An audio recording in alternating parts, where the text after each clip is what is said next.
apakah benar Habib perkataan-perkataan mereka yang mengatakan Abdullah bin Ahmad Muhajir itu tidak ada?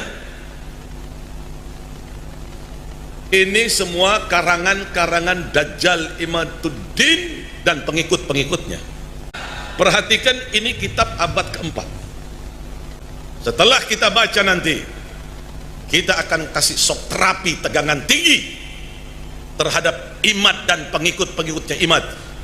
Gus Inti, gerakan untuk sesama, inspirasi kreatif. Wong Tanggul kan, katanya Imad Dajjal, ini ada kitabnya, kitab abad keempat. Sudah sahih di sini disebutkan bahwa Ubaid anaknya Ahmad. Ini kitab namanya Abnaul Imam. Wah, ini kitab Abnaul Imam sudah saya bahas hampir 2 tahun yang lalu ketika pertama kali saya mengeluarkan tesis saya. Seorang kiai dari Pelamunan, Banten datang ke rumah saya, manggilnya Abah sama saya, kiai dari Pelamunan, sekarang ketua PCNU Kabupaten Serang sekarang, namanya Gus Robi.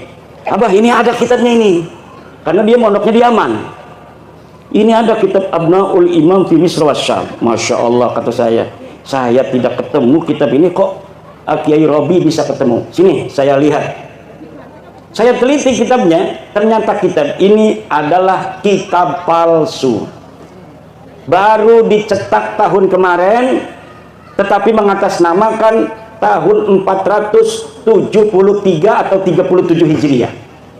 Ternyata kitabnya itu, kitab aslinya 20 lembar, dikarang oleh orang yang ada di tahun 199 Hijriah, hanya menerangkan anaknya Sayyidina Ali dan cucunya Sayyidina Ali, Abnaul Imam fi Misr wa Syam Al-Hasan wal Husain. Tidak menerangkan yang lainnya, karena tahunnya saja masih tahun 199 Hijriah. Sedangkan Ubaid itu wafatnya 383 Hijriah. Masa iya orang yang hidup di tahun 199 Hijriah bisa mencatat orang yang ada di tahun 383 Hijriah? Bohong apa ragu? Bohong. Lah iki jebari marah-marah bahwa kitabnya sudah ditemukan, ini kitab abad keempat. Ya 473 kan kudunya abad kelima. Wis ngomong salah, isinya salah. Kalau misalnya kitab itu benar, itu sing cerdas-cerdas kan, sing ngebela kayak Rumel Abbas, kayak Idrus Romli, itu dulu yang akan dipakai untuk menjawab saya. Profesor Said Agil Al-Munawar pasti akan membawa dalil itu kepada saya. Tetapi kenapa mereka tidak membawa? Karena mereka pun tahu itu kitab palsu. Dan kepalsuan itu diakui di mukaddimahnya ada. Mukaddimahnya ini kitab dikarang pada 199, tetapi kemudian ditambahi pada abad ke-12, ditambahi lagi pada abad sekian, ditambahi lagi oleh yang terakhir Yusuf Jamalul Lail yang baru wafat beberapa tahun kemarin. Lah itu kitab Murtada Az-Zabidi yang katanya adalah menetapkan dan mengisbat Ba'alwi, itu kitabnya juga palsu. Kitab palsunya dari mana sih? Kiai tahu aja kalau palsu. Karena percetakan itu biasa dicetak itu menggunakan jasa peneliti. Misalnya nih ada manuskrip ditemukan di Rumbia, manuskrip ini atas nama Pangeran Diponegoro, panggil dari UI, filolog suruh nyetak. Tetapi peneliti tidak akan bohong, dia akan cerita manuskrip ini memang dikatakan tulisan Pangeran Diponegoro, tetapi dilihat dari kertasnya tidak memungkinkan dia berada pada masa Pangeran Diponegoro. Kertasnya ini dicetak atau diproduksi pada tahun 1950, sedang di Panganogoro tahun 1825. Dari jenis tulisan yang ditulis pun tidak mencerminkan tulisan yang dipakai pada tahun 1825. Ini adalah tulisan abad ke-20. Itu tahu. Dan dia ngomong bahwa menulisnya ketika di Lampung. Pangeran Diponegoro katanya menulis kitab ini di Lampung. Sedangkan tidak ada pernah berita diketahui Pangeran Diponegoro pernah ke Lampung. Itu sebenarnya Pangeran Diponegoro siapa? Tapi karena misalnya Provinsi Lampung ini apa namanya ketua PCNU-nya ingin dicetak aja sesuai dengan tulisannya itu karya Pangeran Diponegoro. Begitu yang terjadi dengan kitab Ar-Raudul Jali karangan Syekh Murtada Az-Zabidi. Coba beli kitab Ar-Raudul Jali karangan Syekh Murtada Az-Zabidi, cetakan Yaman Darul Fatah. Itu dari mukaddimahnya sudah jelas bahwa manuskrip ini tidak ditemukan sebelum keluar, dicatat, disalin oleh Hasan Muhammad Qasim. Ini orang abad 50 tahun yang lalu, dia baru meninggal 50 tahun yang lalu. Katanya dia menyalin dari tulisan seorang yang bernama Abdul Mu'ti Al-Wafai yang berada di Khazanah Al-Wafaiyah Mesir. Tetapi sekarang manuskrip yang ada di Wafaiyah Mesirnya sudah hilang. Premen dia bisa nyatet, barang kasih catat bisa hilang iku. Kenapa begitu?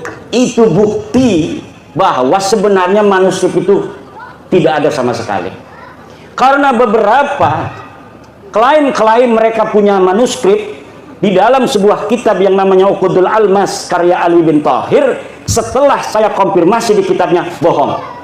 Misal bahwa Imam Ahmad bin Isa berhijrah dari Basrah ke Yaman, disebutkan oleh Imam Al-Ubaidili di dalam kitabnya. Saya buka kitabnya Imam Al-Ubaidili, tidak ada keterangan itu.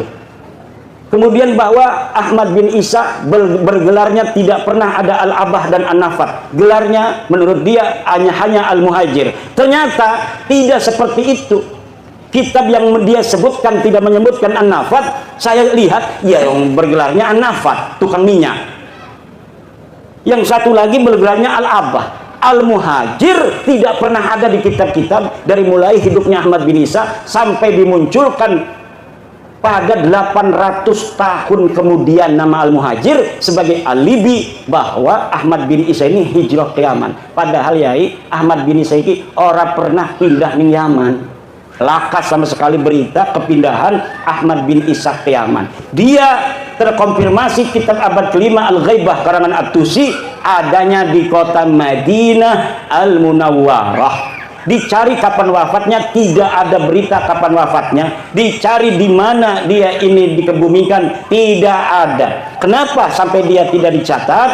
Mungkin dia mati muda, tidak terlalu banyak peran dalam kehidupan. Kalau orang yang banyak peran, ketua PCNU, ya kadang-kadang anak nulis di media online. Ketua PCNU menghadiri acara pelantikan PWI Kabupaten Lampung Tengah. Berarti dia historis pernah ada di media online. Coba nama yang hadir. Coba lihat di Google. Ketik nama Kiai Haji Suparman Abdul Karim. Langsung merebet anak. Dia historis. Banyak yang memberitakan. Tapi kalau bapak-bapak kita yang tidak pernah ikut gabung-gabung di organisasi, dikir bening Jogoa, gelati arane Samsuri, lakan di Google deh. Yang tasawuf tidak pernah ada interaksi dengan masyarakat luas. Begitu pula lah keberadaan seseorang yang dikatakan dengan kesejarahan yang begitu luar biasa, pasti ada saja orang-orang sekitar dia yang menginformasikan tentang aktivitasnya waktu dia hidup. Tetapi nama-nama Ba'alwi ini sama sekali tidak ada. Fakih Muqaddam jare bisa mi'raj 70 balen sebengi. Dia ada di abad ke-6. Banyak kitab abad ke-6 di Hadramaut, di Yaman yang memberitakan tentang ulama-ulama Hadramaut. Satu pun tidak ada yang memberitakan orang ulama di Tarim namanya Fakih Muqaddam. Laka pemaning karo keramat-keramatin. Makanya Abdul Qadir Jailani pun kalah pangkatnya oleh Fakih Al-Muqaddam. Kenapa namanya Al-Muqaddam? Karena dia orang yang paling tinggi derajatnya.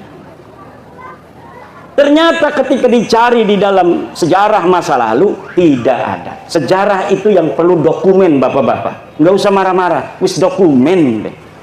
Dokumennya mana? Kalau tidak sejaman, yang primer, yang sekunder, yang kira-kira dia bisa mendeteksi orang yang ada pada abad sebelumnya. Kalau misalnya tidak ditemukan pada abad-abad yang mendekati, maka yang ditemukan yang paling dekat, senajan 100 tahun, ini yang akan dipakai.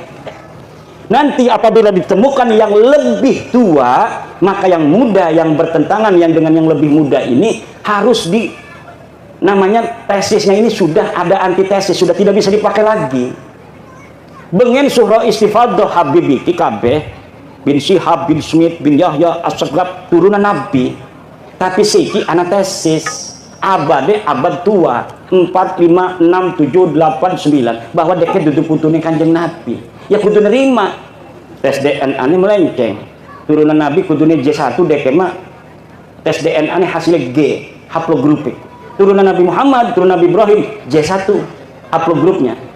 Mereka 180 orang yang sudah tes DNA kebanyakan G.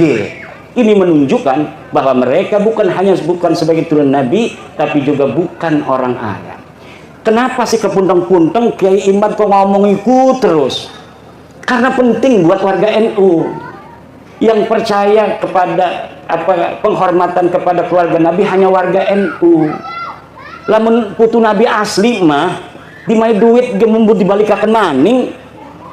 Putu Nabi asli kependak putu Nabi asli misalkan bapak-bapak kok.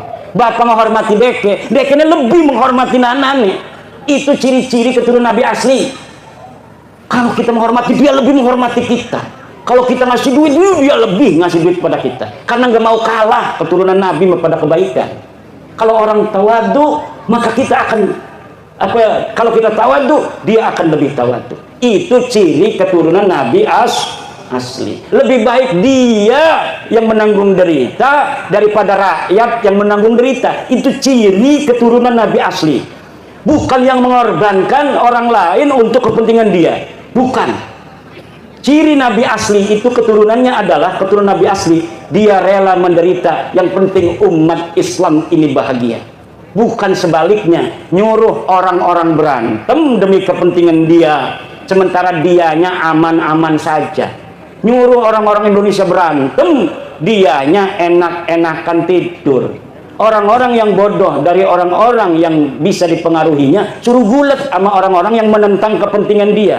Ini adalah ya dulu ala annahum laisu min dzurriyyati Rasulillah Muhammad sallallahu alaihi wasallam bil marrah. Sama sekali bukan. Assalamualaikum warahmatullahi wabarakatuh. Om Swastiastu, Namo Buddhaya, salam kebajikan, rahayu, rahayu, rahayu. Ini semakin rungkat, Bib, kalau seperti ini, Bib. Atau mungkin panjenengan nggak pernah mengikuti perkembangan tesisnya Kiai Imad sebenarnya. Kitab Abnahul Imam itu sebenarnya sudah dibahas sejak lama oleh panjenengan pun Kiai Imad itu loh, Bib. Nah kalau seperti ini kan repot kan. Nah, seperti tadi sudah diterangkan oleh Kiai Imad secara detail dan jelas bahwa kitab Abnahul Imam itu cuma 20 lembar, Beb. Dan kemudian ditulis lagi pada era-era zaman sekarang ini ya, yang menerangkan silsilah sampai ke Ubaidillah. Itu sebenarnya kitab itu cuma menerangkan sejarah dari Rasulullah sampai dengan Sayyid Husain dan Sayyid Hasan. Itu, Bib, sebenarnya. Nah, ini perkembangan zaman akhirnya daulah lagi. Nah, itu termasuk kitab palsu itu, Bib, kalau menurut saya. Ya monggo lah, terserah Habib mau komentar apa sampai ngancem-ngancem Kiai Imad dan kelompoknya akan diberi shock terapi. Itu ya monggo tuh, itu hak Anda kok, boleh-boleh saja toh. Tapi kalau ada kelompok Imad yang kemudian marah, kemudian melaporkan sampai seperti ini kan nanti jadinya kacau balau, Beb. Nah, jadi sebenarnya apa yang disampaikan oleh Kiai Imad itu cuma ingin mengungkap suatu kebenaran. Ya, dengan tesisnya itu mengungkap kebenaran akan sesuatu yang diragukan oleh para kaum muslimin muslimat yang ada di semua ya Nusantara ini. Dan apabila panjenengan sampai tersinggung dan muka, itu mungkin bisa saja terjadi kepada saya kalau saya seperti itu. Tapi ya karena Kiai Imad menggunakan ilmiah, ya dilawan dengan ilmiah gitu loh. Dengan menyertakan bukti-bukti atau data-data yang ada, Bib. Jadi yang bisa menyelesaikan masalahnya Kiai Imad atau tesisnya Kiai Imad itu dilawan dengan data, ya, dengan dalih-dalih yang memang bisa menandingi gitu loh, Bib. Seperti yang disampaikan Kiai Imad. Dan sampai selama ini saya tuh mengamati perkembangan tentang masalah konflik nasab ini ya, Bib. Ini semakin lama semakin menjauh itu malah bukannya semakin selesai gitu, atau ketemu titik terangnya itu, tapi malah semakin membesar gitu kasusnya. Dan semakin masa itu akan semakin tidak percaya dengan apa pernyataan Habib gitu loh. Jadi kalau menurut saya ya segera diselesaikan secara baik-baik gitu loh. Karena saya sebagai pengamat, saya sendiri merasa hal ini memang nyata dan fakta gitu loh. Dan yang bisa menyelesaikan ya cuma ada dua, yaitu secara ilmiah dengan mengajukan data-data yang akurat, dengan kitab-kitab yang sejaman, ya, kitab-kitab yang memang bisa memperkuat tentang Ba'alawi itu benar-benar cucu Rasulullah, itu seperti itu. Dan juga bisa melalui tes DNA gitu loh. Dan perkembangan sekarang ini ternyata tes DNA itu kenyataannya itu dari grup para habaib itu ternyata haplonya itu G, sedangkan keturunan daripada Rasulullah SAW itu J1 gitu loh. Nah ini yang menyebabkan semakin tidak yakinnya itu. Tapi menurut saya ini seandainya orang-orang NU kemudian pada membatalkan nasabah Alawi, menggugurkan itu loh, itu juga membingungkan lagi loh. Karena yang ngarang-ngarang kitab di pondok-pondok pesantren itu juga banyak kan dari Ba'alawi gitu loh.